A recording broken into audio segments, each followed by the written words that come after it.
ഇനി നിങ്ങൾ പുട്ടുണ്ടാക്കുമ്പോൾ ഇതുപോലൊന്ന് ഉണ്ടാക്കി നോക്കൂട്ടോ.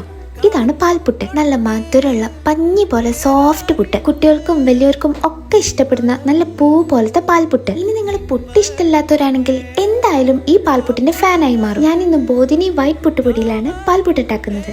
1 കപ്പ് ബോധിനി വൈറ്റ് പുട്ടുപൊടിയിലേക്ക് ഉപ്പും വെള്ളവും ചേർത്ത് 15 മിനിറ്റ് അടച്ചു വെക്കണം.